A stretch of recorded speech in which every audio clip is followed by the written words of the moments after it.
Ibn Qayyim rahimahullah në këtë mendim flet për gënjeshtrën, rranën. Dhe manifestimin e saj në jetën e përditshme dhe ndikimi i gënjeshtrës në deformimin e të menduarit. Qase ne nganjëherë domon i trajtojmë mëkatet zakonisht ka aspekti i dënimit, ka aspekti për shembull i shëmtimit, por jo edhe nga aspekti i ndikimit në ndërtimin tonë.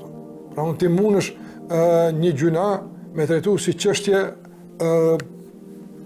problemi joti, kismet, inshallah, kam dërmen, kjo është një punë tjetër. Llogaritja në rahmet të Allahut azza wa jall, shpresoj që inshallah pendona, kjo është këtë të shka kjo. Ajo që është më e rëndësishme është derisa të vjen pendimi, derisa të vjen koha time u largu prej saj, sa është kostoja e deformimit që shkakton që e problem. Sa është kostoja? Se çdo mëkat gryn, vazhdimisht gryn, derisa ndoshta vjen koha e pendimit, po tani mundësia për rehabilitim është shumë minimale. Apo kuptoni, mundësia për me kthy veten në fazat fillestare shumë problem, shumë vështirë. S'u kthesh bëj këngë. Ka edhe kthehet fuqi shumë mirë. Varet nga fuqia e teubës edhe serioziteti i çështjes që ai merr. Ndërsa çush Ibn Qayyim i çastë këtë çështje, pastaj edhe bëjmë edhe trajtime të tjera plotësuese inshallah në raport me këtë mendim. Thot iyyaka wal kadhib. Kujdes shumë nga gënjeshtra, nga rrana. Dhe tash shikon nuk e trajton gënjeshtrën juridikisht. Sa është gjuna i madh kështu. Jo kështu se trajton apo. Po e trajton në aspektin e kësaj që përmend apo. Do në deformimin që është shkakton brenda teje.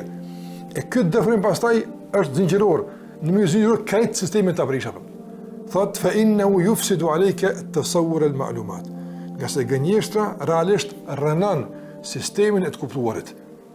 Do kuptimin e gjërave nuk mund të kuptojmë ç'është duhet nëse realisht i përfshin këtë mëkat. Tash dikush më pak, dikush më shumë, kjo të tërtemë është kapën. Po gënjeshtra e rënon, domethënë thot tasawwur al-ma'lumat. Tasawwur është në perceptimi i gjërave, pasqyrimi.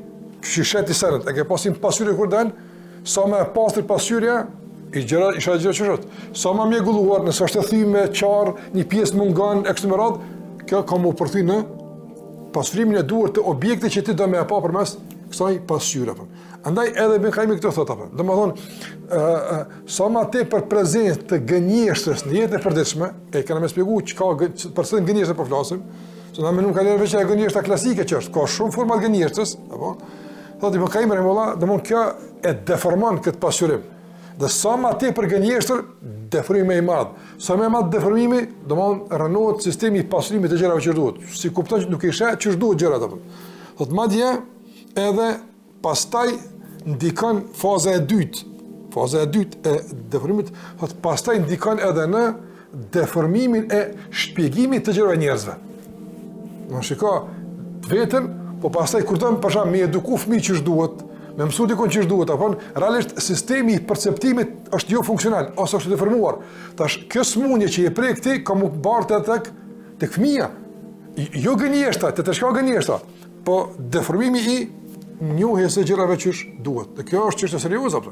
Prandaj thotë Ibn Qayyim thotë mësimin kimi apo njerëzve të deformuar, pasqyrimin e gjërave kimi apo njerëzve të deformuar.